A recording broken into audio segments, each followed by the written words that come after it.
Hi ಎಲ್ರಿಗೂ ನಮಸ್ಕಾರ. Share marketing Kannada ಚಾನಲ್ಗೆ ನಿಮಗೆ ಸ್ವಾಗತ. ಸೆಪ್ಟೆಂಬರ್ 19ರ ಮಾರ್ಕೆಟ್ ಅಪ್ಡೇಟ್ನ ನೋಡೋದಾದ್ರೆ ಮಾರ್ಕೆಟ್ನಲ್ಲಿ ಇವತ್ತು ಒಳ್ಳೆ ಒಂದು ಪಾಸಿಟಿವ್ ಕ್ಲೋಸಿಂಗ್ ನಮಗೆ ನೋಡೋದಕ್ಕೆ ಸಿಗ್ತದೆ. ಸೆನ್ಸೆಕ್ಸ್ನಲ್ಲಿ 300 ಪಾಯಿಂಟ್ಗಳ ಗೇನ್ ಇವತ್ತು ನೋಡೋದಕ್ಕೆ ಸಿಕ್ತು. ಹಾಗೆ ನಿಫ್ಟಿ ಕೂಡ 91 ಪಾಯಿಂಟ್ನ ಗೇನ್ನೊಂದಿಗೆ ಕ್ಲೋಸಿಂಗ್ ಅನ್ನು ಕೊಟ್ಟಿದೆ. ಬ್ಯಾಂಕ್ ನಿಫ್ಟಿಯಲ್ಲಿ ಕೂಡ 127 ಪಾಯಿಂಟ್ಗಳ ಗೇನ್ ಇವತ್ತು ನೋಡೋದಕ್ಕೆ ಸಿಕ್ಕಿದೆ. ನಿಫ್ಟಿಯ ಟಾಪ್ ಗೇನರ್ಸ್ ಮತ್ತು ಲೂಸರ್ಸ್ ಅನ್ನು ಅಬ್ಸರ್ವ್ ಮಾಡಿದಾಗ M&M ಇವತ್ತು ಟಾಪ್ ಗೇನರ್ ಆಗಿತ್ತು.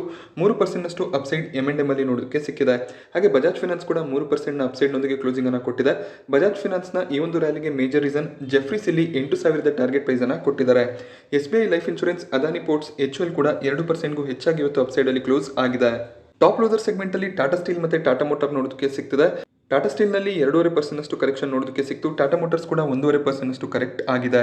Britannia, ICICI bank, power grid ಅಲ್ಲೂ ಕೂಡ 1% ಹೆಚ್ಚಿನ ಒಂದು ಕರೆಕ್ಷನ್ ಇವತ್ತು ನೋಡೋದಕ್ಕೆ ಸಿಕ್ಕಿದೆ. ಸೆಕ್ಟರ್ ವೈಸ್ ನಾವು ಅಬ್ಸರ್ವ್ ಮಾಡಿದಾಗ ನಿಫ್ಟಿ ಮೆಟಲ್ ಹಾಗೆ ನಿಫ್ಟಿ ರಿಯಾಲಿಟಿ ಇವತ್ತು ರೆಡ್ ಅಲ್ಲಿ ಕ್ಲೋಸಿಂಗ್ ಅನ್ನು ಕೊಟ್ಟಿದೆ. ನಿಫ್ಟಿ ರಿಯಾಲಿಟಿಯಲ್ಲಿ 1% ಡೌನ್ ಸೈಡ್ ಇವತ್ತು ನೋಡೋದಕ್ಕೆ ಸಿಕ್ತು. ಹಾಗೆ ಇವತ್ತು ನಿಫ್ಟಿ PSU ಬ್ಯಾಂಕ್ ತುಂಬಾ ಚೆನ್ನಾಗಿ ಪರ್ಫಾರ್ಮ್ ಮಾಡಿದೆ. 2% ಗೇನ್ ನೊಂದಿಗೆ ನಿಫ್ಟಿ PSU ಬ್ಯಾಂಕ್ ಕ್ಲೋಸಿಂಗ್ ಅನ್ನು ಕೊಟ್ಟಿದೆ. ಡಿಫೆನ್ಸ್ ಸೆಕ್ಟರ್ನ ಸ್ಟಾಕ್ಗಳಲ್ಲಿ ಇವತ್ತು ಬೆಳಿಗ್ಗೆ ಒಳ್ಳೆ ಒಂದು ಪಾಸಿಟಿವ್ ಓಪನಿಂಗ್ ನಮಗೆ ನೋಡೋದಕ್ಕೆ ಸಿಕ್ತು. ಭಾರತ್ ಡೈನಾಮಿಕ್ಸ್, ಭಾರತ್ ಎಲೆಕ್ಟ್ರಾನಿಕ್ಸ್, ಎಂಟಾರ್ ಈ ಎಲ್ಲ ಸ್ಟಾಕ್ಗಳು ಕೂಡ ತುಂಬಾ ಚೆನ್ನಾಗಿ ಪರ್ಫಾರ್ಮ್ ಮಾಡಿದೆ. ಫಾರೆಸ್ಟ್ ಡಿಫೆನ್ಸ್, ಸೋಲಾರ್ ಇಂಡಸ್ಟ್ರೀಸ್ ಅಲ್ಲೂ ಕೂಡ ಒಳ್ಳೆ ಒಂದು ಪಾಸಿಟಿವ್ ಸೈಡ್ ಇವತ್ತು ಬೆಳಿಗ್ಗೆ ನೋಡೋದಕ್ಕೆ ಸಿಕ್ಕಿದೆ. ಇಂಡಿಯನ್ ಆರ್ಮಿ ಕಡೆಯಿಂದ ಡ್ರೋನ್ಸ್, ವೆಹಿಕಲ್ಸ್ ಹಾಗೆ ಗನ್ಗಳಿಗೆ ಆರ್ಡರ್ ಸಿಗುತ್ತೆ ಅನ್ನುವಂಥ ಒಂದು ನ್ಯೂಸ್ ಇದೆ. ಅದಕ್ಕೆ ಇಂಡಿಯನ್ ಆರ್ಮಿ ಟೆಂಡರ್ ಅನ್ನು ಕೂಡ ಕರೆದಿದ್ದಾರೆ. ಯಾವ ಒಂದು ಕಂಪನಿಗೆ ಈ ಒಂದು ಆರ್ಡರ್ ಸಿಗುತ್ತೆ ಅದ್ರ ಬಗ್ಗೆ ಇನ್ನೂ ಡಿಸಿಷನ್ಸ್ಗಳು ಆಗಬೇಕು. ಯಾರು ಟೆಂಡರ್ ಅನ್ನ ಗೆಲ್ತಾರೆ ಅವರಿಗೆ ಆರ್ಡರ್ ಸಿಗುತ್ತೆ. ಬಟ್ ಓವರ್ ಆಲ್ ಡಿಫೆನ್ಸ್ ಸೆಕ್ಟರ್ನ ಸ್ಟಾಕ್ಗಳಲ್ಲಿ ಇವತ್ತು ಒಳ್ಳೆ ಒಂದು ಪಾಸಿಟಿವ್ ಮೊಮೆಂಟಮ್ ನಮಗೆ ನೋಡೋದಕ್ಕೆ ಸಿಕ್ತು.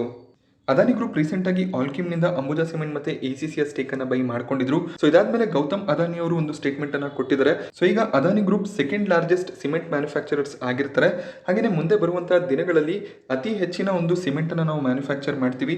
ಭಾರತದಲ್ಲಿ ಸಿಮೆಂಟ್ ನ ಡಿಮ್ಯಾಂಡ್ ಕೂಡ ತುಂಬಾನೇ ಚೆನ್ನಾಗಿದೆ. ಸೊ ಆ ಒಂದು ರೀಸನ್ ಇಂದ ಸಿಮೆಂಟ್ ಮ್ಯಾನುಫ್ಯಾಕ್ಚರಿಂಗ್ ಕೆಪಾಸಿಟಿ ಏನಿದೆ ಅದನ್ನ ನಾವು ಡಬಲ್ ಮಾಡ್ತೀವಿ ಅಂತ ಅವರು ಹೇಳಿದ್ದಾರೆ. ಇಂಡಿಯಾದ largest cement manufacturers UltraTech cement ಆಗಿರ್ತಾರೆ. ಸೊ ಅದಾದ್ಮೇಲೆ ನಮಗೆ ಅದಾನಿ ಗ್ರೂಪ್ ನ ACC ಮತ್ತೆ ಅಂಬುಜಾ ಸಿಮೆಂಟ್ ನೋಡೋದಕ್ಕೆ ಸಿಗುತ್ತೆ. ಸೊ ಇವರು ತಮ್ಮ ಕೆಪಾಸಿಟಿಯನ್ನ ಡಬಲ್ ಮಾಡ್ಕೊಂಡಾಗ ಪ್ರಾಫಿಟ್ ನಲ್ಲೂ ಕೂಡ ಒಳ್ಳೆ ಒಂದು ಗ್ರೋತ್ ನೋಡೋದಕ್ಕೆ ಸಿಗುತ್ತೆ.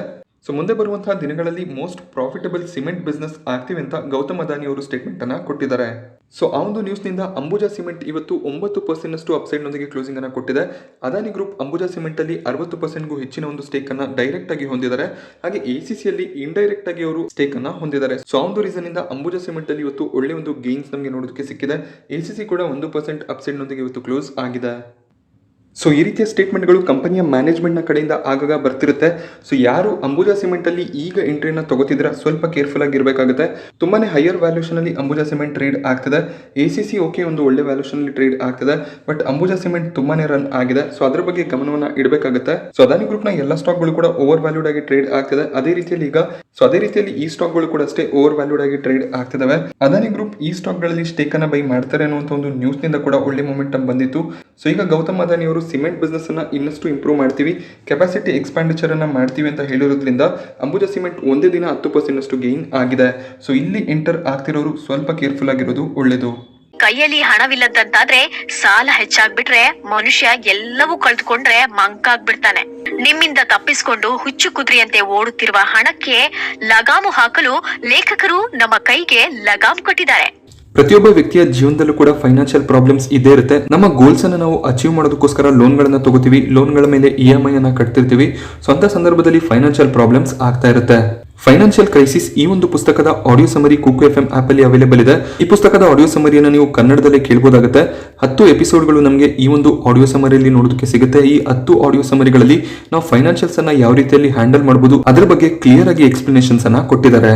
ಕುಕು FM ಆಪ್ ಅಲ್ಲಿ ಇದೇ ರೀತಿಯ 10,000 ಗಂಟೆಗೂ ಹೆಚ್ಚಿನ ಕಾಲದ ಆಡಿಯೋ ಸಮರೀಸ್ ಅವೈಲೇಬಲ್ ಇದೆ. ಕುಕು FM ಆಪ್ ಗೆ ಪ್ಲೇಸ್ಟೋರ್ ನಲ್ಲಿ 4.5 ಸ್ಟಾರ್ ನ ರೇಟಿಂಗ್ ಕೂಡ ಇದೆ. ಕುಕು FM ಆಪ್ ನ 1 ವರ್ಷದ ಸಬ್ಸ್ಕ್ರಿಪ್ಷನ್ ₹399 ಆಗುತ್ತೆ. SHMK 50 ಈ ಒಂದು ಕೂಪನ್ ಕೋಡ್ ಅನ್ನು ನೀವು ಬಳಸ್ಕೊಂಡ್ರೆ ₹399 ಕಂಟೆಂಟ್ ಅನ್ನ ₹199 ಎಂಜಾಯ್ ಮಾಡಬಹುದಾಗುತ್ತೆ. ಕುಕು FM ನ 1 ವರ್ಷದ ಆನ್ಯುವಲ್ ಸಬ್ಸ್ಕ್ರಿಪ್ಷನ್ ಪ್ಲಾನ್ ₹199 ಆಗಿರುತ್ತೆ. ಸೊ ಒಂದು ದಿನಕ್ಕೆ ₹1 ಕಮ್ಮಿ ಬೆಲೆಯಲ್ಲಿ ಹಲವಾರು ಪುಸ್ತಕದ ಆಡಿಯೋ ಸಮರಿಯನ್ನ ಕನ್ನಡದಲ್ಲೇ ಕೇಳಬಹುದಾಗುತ್ತೆ.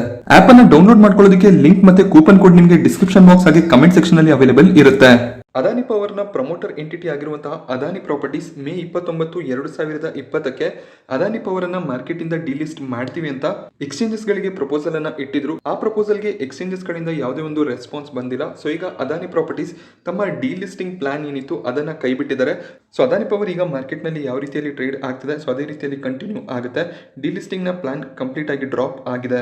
ಸೊ ಮೇ 29, 2020ರಲ್ಲಿ ಕೋವಿಡ್ನ ಸಂದರ್ಭದಲ್ಲಿ ಅದಾನಿ ಪವರ್ ಏನಿದೆ ₹100 ಕೆಳಗಡೆ ಟ್ರೇಡ್ ಆಗ್ತಿತ್ತು, ಒಳ್ಳೆ ಒಂದು ವ್ಯಾಲ್ಯೂಷನ್ ಅಲ್ಲಿ ಟ್ರೇಡ್ ಆಗ್ತಿತ್ತು.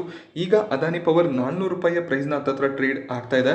ಸೊ ಅಕಸ್ಮಾತ್ ಏನಾದರೂ ಇಲ್ಲಿ ಅದಾನಿ ಪ್ರಾಪರ್ಟೀಸ್, ಅದಾನಿ ಪವರ್ನ ಪೇರೆಂಟ್ ಕಂಪನಿ ಡಿಲಿಸ್ಟಿಂಗ್ನ ಬಗ್ಗೆ ಯೋಚನೆ ಮಾಡಿದ್ರೆ ಸೊ ಅವರು ಇನ್ವೆಸ್ಟರ್ಸ್ಗಳಿಗೆ ಹೆಚ್ಚಿನ ಒಂದು ಬೆಲೆಯನ್ನು ಕೊಡಬೇಕಾಗುತ್ತೆ. ಯಾವುದೇ ಕಂಪನಿ ಮಾರ್ಕೆಟ್ನಿಂದ ಡಿಲಿಸ್ಟ್ ಆಗಬೇಕು ಅಂದಾಗ ಇನ್ವೆಸ್ಟರ್ಸ್ಗಳಿಗೆ ಅವರು ಆಕ್ಚುಯಲ್ ವ್ಯಾಲ್ಯೂ ಏನಿರುತ್ತೆ ಅದಕ್ಕಿಂತ ಹೆಚ್ಚಿನ ಒಂದು ಪ್ರೈಸ್ ಅನ್ನ ಕೊಡಬೇಕಾಗುತ್ತೆ. ಅದಾನಿ ಪವರ್ ಅಲ್ಲಿ ಅದಾನಿ ಪ್ರಾಪರ್ಟೀಸ್ 75% ಅಷ್ಟು ಸ್ಟೇಕ್ ಅನ್ನು ಹೊಂದಿದ್ದಾರೆ. ಹಾಗೆ ಈಗ ಅದಾನಿ ಪವರ್ ತುಂಬಾ ಚೆನ್ನಾಗಿ ಮಾರ್ಕೆಟ್ ನಲ್ಲಿ ಪರ್ಫಾರ್ಮ್ ಮಾಡ್ತಿರೋದ್ರಿಂದ ಡಿಲಿಸ್ಟಿಂಗ್ ನ ಪ್ಲಾನ್ ಅನ್ನ ಕೂಡ ಅವರು ಡ್ರಾಪ್ ಮಾಡಿದ್ದಾರೆ.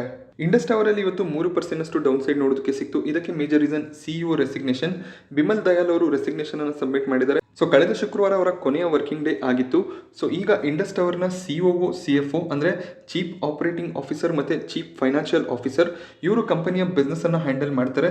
ಮುಂದಿನ ಸಿಇಒ ಅಪಾಯಿಂಟ್ಮೆಂಟ್ ವರೆಗೂ ಇವರೇ ಕಂಪನಿಯನ್ನು ಹ್ಯಾಂಡಲ್ ಮಾಡ್ತಾರೆ. ಸೊ ಯಾವುದೇ ಒಂದು ಕಂಪನಿಯ ಸಿಇಒ, MD ಇವರೆಲ್ಲ ರೆಸಿಗ್ನೇಷನ್ಸ್ ಅನ್ನ ಕೊಟ್ಟಾಗ ಸ್ವಲ್ಪ ನೆಗೆಟಿವ್ ಸೈಡ್ ನಮಗೆ ನೋಡೋದಕ್ಕೆ ಸಿಗುತ್ತೆ. ಇಂಡಸ್ ಟವರ್ನಲ್ಲೂ ಕೂಡ ಅಷ್ಟೇ ಇವತ್ತು 3% ಡೌನ್ ಸೈಡ್ ನೋಡೋದಕ್ಕೆ ಸಿಕ್ತು. ಹರ್ಷ ಇಂಜಿನಿಯರ್ಸ್ನ ಗ್ರೇ ಮಾರ್ಕೆಟ್ ಪ್ರೀಮಿಯಂ ಇವತ್ತು ಕೂಡ ಸ್ಟೇಬಲ್ ಆಗಿ ಕಾಣಿಸ್ತಿದೆ. 235ರಿಂದ 245ರ ಗ್ರೇ ಮಾರ್ಕೆಟ್ ಪ್ರೀಮಿಯಂ ನೋಡೋದಕ್ಕೆ ಸಿಗ್ತಿದೆ. ಹರ್ಷ IPOದ ಅಲಾಟ್ಮೆಂಟ್ ಸ್ಟೇಟಸ್ ಸೆಪ್ಟೆಂಬರ್ 21 ಅಥವಾ 22ರ ಬೆಳಿಗ್ಗೆ ನಮಗೆ ನೋಡೋದಕ್ಕೆ ಸಿಗುತ್ತೆ. ಹರ್ಷ ಇಂಜಿನಿಯರಿಂಗ್ ಮಾರ್ಕೆಟ್ನಲ್ಲಿ ಸೆಪ್ಟೆಂಬರ್ 26 ಸೋಮವಾರ ಲಿಸ್ಟ್ ಆಗುತ್ತೆ. HDFC life insurance Exide life ಅನ್ನ 100% ಅಷ್ಟು ಅಕ್ವೈರ್ ಮಾಡ್ತೀವಿ ಅಂತ ಹೇಳಿದ್ರು. ಸೊ ಇದಕ್ಕೆ NCLT ಕಡೆಯಿಂದ ಇವರಿಗೆ ಅಪ್ರೂವಲ್ ಸಿಗ್ತಿರೋದು ಕಾಣಿಸ್ತಿದೆ.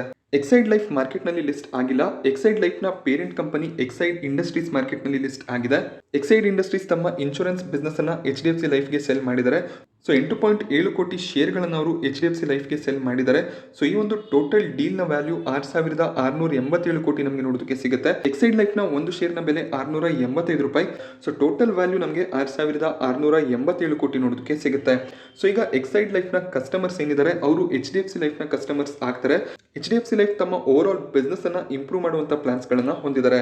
ಹಾಗೆ ಎಕ್ಸೈಡ್ ಇಂಡಸ್ಟ್ರೀಸ್ ಕೂಡ ಅಷ್ಟೇ ಇನ್ಶೂರೆನ್ಸ್ ಬಿಸ್ನೆಸ್ ನ ಬಗ್ಗೆ ಕಾನ್ಸಂಟ್ರೇಷನ್ ಅನ್ನ ಮಾಡೋ ಬದಲು ಅವರು ಲಿಥಿಯಂ ಅಯಾನ್ ಬ್ಯಾಟರಿ ಬಗ್ಗೆ ಕಾನ್ಸಂಟ್ರೇಷನ್ ಅನ್ನ ಮಾಡುವಂತ ಸಾಧ್ಯತೆಗಳು ಇರುತ್ತೆ. ತಮ್ಮದೇ ಆದ ಒಂದು lithium ion battery manufacturing unit ಅನ್ನ ಕೂಡ ಸ್ಟಾರ್ಟ್ ಮಾಡಬೇಕು ಅಂತ ಇದ್ರು. ಸೊ ಈ ಒಂದು ಫಂಡಿಂಗ್ ಏನಿದೆ ಅವ್ರಿಗೆ ಆ ಒಂದು ಬಿಸ್ನೆಸ್ ನಲ್ಲಿ ಹೆಲ್ಪ್ ಮಾಡುತ್ತೆ. ಸೊ ಈ ಒಂದು ಮರ್ಜರ್ಗೆ ಸ್ಟಾಕ್ ಮಾರ್ಕೆಟ್ ರಿಲೇಟೆಡ್ ಅಪ್ರೂವಲ್ಸ್ಗಳೆಲ್ಲ ಸಿಕ್ಕಿದೆ. IRDAI ಕಡೆಯಿಂದ ಅಪ್ರೂವಲ್ ಸಿಕ್ಕಿದ್ರೆ ಈ ಒಂದು ಮರ್ಜರ್ ಸಕ್ಸಸ್ಫುಲ್ ಆಗಿ ಕಂಪ್ಲೀಟ್ ಆಗುತ್ತೆ. HDFC ಲೈಫ್ ಇವತ್ತು 0.5% ಅಪ್ಸೈಡ್ ನೊಂದಿಗೆ ಕ್ಲೋಸಿಂಗ್ ಅನ್ನ ಕೊಟ್ಟಿದೆ. ಬಟ್ ಎಕ್ಸೈಡ್ ಇಂಡಸ್ಟ್ರೀಸ್ ನಲ್ಲಿ ಇವತ್ತು 1% ಡೌನ್ ಸೈಡ್ ನಮಗೆ ನೋಡೋದಕ್ಕೆ ಸಿಗ್ತಾ ಇದೆ. ಸೊ ಎರಡು ಕಂಪನಿಗಳಿಗೆ ಇದು ಪಾಸಿಟಿವ್ ಆಗುತ್ತೆ. HDFC ಲೈಫ್ ತಮ್ಮ ಇನ್ಶೂರೆನ್ಸ್ ಬಿಸ್ನೆಸ್ ಅನ್ನ ಚೆನ್ನಾಗಿ ಇಂಪ್ರೂವ್ ಮಾಡ್ತಾರೆ. ಎಕ್ಸೈಡ್ ಇಂಡಸ್ಟ್ರಿಗೆ ತಮ್ಮ ಬ್ಯಾಟರಿ ಬಿಸ್ನೆಸ್ ಅನ್ನ ಇನ್ನಷ್ಟು ಇಂಪ್ರೂವ್ ಮಾಡ್ಕೊಳ್ಳೋದಕ್ಕೆ ಈ ಒಂದು ಫಂಡ್ ರೈಸರ್ ಹೆಲ್ಪ್ ಆಗುತ್ತೆ. ಇಂಡಿಯಾದ largest 2 wheeler manufacturer hero MotoCorp ತಮ್ಮ ಮೊದಲನೇ ಎಲೆಕ್ಟ್ರಿಕ್ ವೆಹಿಕಲ್ ಅನ್ನ ಅಕ್ಟೋಬರ್ 7ಕ್ಕೆ ಲಾಂಚ್ ಮಾಡ್ತಿದ್ದಾರೆ. ವಿಡಾವ್ ಅನ್ನುವಂಥ ಒಂದು ಸಬ್ಸಿಡರಿಯನ್ನು ಇವರು ಓಪನ್ ಮಾಡಿದ್ರು. ಸೊ ಅದೇ ಬ್ರ್ಯಾಂಡ್ನ ಅಡಿಯಲ್ಲಿ ಈಗ ಎಲೆಕ್ಟ್ರಿಕ್ ವೆಹಿಕಲ್ ಲಾಂಚ್ ಆಗ್ತಿರೋದು ಕಾಣಿಸ್ತಿದೆ. ಸೊ ಅಕ್ಟೋಬರ್ 7ಕ್ಕೆ ಈ ಒಂದು ಎಲೆಕ್ಟ್ರಿಕ್ ವೆಹಿಕಲ್ ರಾಜಸ್ಥಾನಲ್ಲಿ ಲಾಂಚ್ ಆಗುತ್ತೆ. ಹಾಗೆ ಪ್ರೀ ಬುಕಿಂಗ್ ಕೂಡ ಇರುತ್ತೆ. ಯಾರೆಲ್ಲ ಪ್ರೀ ಬುಕಿಂಗ್ ಅನ್ನ ಮಾಡ್ಕೋತಾರೆ ಅವರಿಗೆ ಡಿಸೆಂಬರ್ ಅಥವಾ ಜನವರಿ ವೇಳೆಗೆ ವೆಹಿಕಲ್ಸ್ಗಳು ಡೆಲಿವರ್ ಆಗುತ್ತೆ. ಹೀರೋ ಮೋಟೋಕಾರ್ಪ್ನ ಎಲೆಕ್ಟ್ರಿಕ್ ವೆಹಿಕಲ್ ಸಿಂಗಲ್ ಚಾರ್ಜ್ನಲ್ಲಿ 120 ಕಿಲೋಮೀಟರ್ನ ಮೈಲೇಜ್ ಅನ್ನ ಕೊಡುತ್ತೆ. ಸೊ ಈಗ ಇವರು TVS iQube, Ola S1, author 450 ಹಾಗೆಯೇ ಓಲಾ S1 ಪ್ರೋಗೂ ಕೂಡ ಕಾಂಪಿಟೇಷನ್ ಅನ್ನ ಕೊಡ್ತಾರೆ. ಮಾರ್ಚ್ 2022ರಲ್ಲಿ ಈ ಒಂದು ಎಲೆಕ್ಟ್ರಿಕ್ ವೆಹಿಕಲ್ ಲಾಂಚ್ ಆಗಬೇಕಿತ್ತು.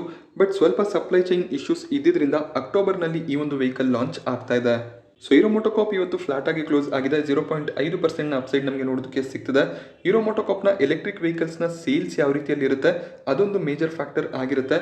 ಫೆಸ್ಟಿವಲ್ ಸೀಸನ್ನಲ್ಲೇ ಇವರು ತಮ್ಮ ವೆಹಿಕಲ್ನ ಲಾಂಚ್ ಮಾಡ್ತಿದ್ದಾರೆ.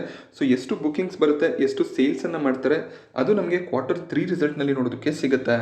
ಓಯೋ ಹಾಸ್ಪಿಟಾಲಿಟೀಸ್ 2021ರಲ್ಲಿ ಸೆಬಿಗೆ IPOನ ತರ್ತೀವಿ ಅಂತ ಡ್ರಾಫ್ಟ್ ಪೇಪರ್ಸ್ ಅನ್ನ ಸಬ್ಮಿಟ್ ಮಾಡಿದ್ರು. ಅದಾದ್ಮೇಲೆ ಝೊಮ್ಯಾಟೊ, ಪೇಟಿಎಂ ಈ ರೀತಿಯ ಸ್ಟಾಕ್ಗಳು, ಇಂಟರ್ನೆಟ್ ಬೇಸ್ಡ್ ಸ್ಟಾಕ್ಗಳು ಅಷ್ಟು ಚೆನ್ನಾಗಿ ಪರ್ಫಾರ್ಮ್ ಮಾಡಿರಲಿಲ್ಲ. ಸೊ ಆ ಒಂದು ರೀಸನ್ ಇಂದ ಅವರು ತಮ್ಮ IPO ಪ್ಲಾನ್ಸ್ ಅನ್ನ ಡಿಲೇ ಮಾಡಿದ್ರು. ಸೊ ಈಗ ಓಯೋದ ಲಾಸಸ್ ಕಮ್ಮಿ ಆಗ್ತದೆ. ಆ ಒಂದು ರೀಸನ್ ಇಂದ ಮತ್ತೆ ಅವರು IPO ಪ್ಲಾನ್ಸ್ ಅನ್ನ ಹೊಂದಿದ್ದಾರೆ. ಸೊ ಮತ್ತೆ ರಿವೈಸ್ಡ್ ಡ್ರಾಫ್ಟ್ ಪೇಪರ್ಸ್ ಅನ್ನ ಸೆಬಿಗೆ ಸಬ್ಮಿಟ್ ಮಾಡಿದ್ದಾರೆ. ಈ ಮುಂಚೆ ಅವರು 8,500 ಕೋಟಿಯ IPOನ ತರಬೇಕು ಅಂತ ಇದ್ರು. ಬಟ್ ಪೇಟಿಎಂ ಕಂಪ್ಲೀಟ್ ಆಗಿ ಫೇಲ್ ಆಗಿದೆ.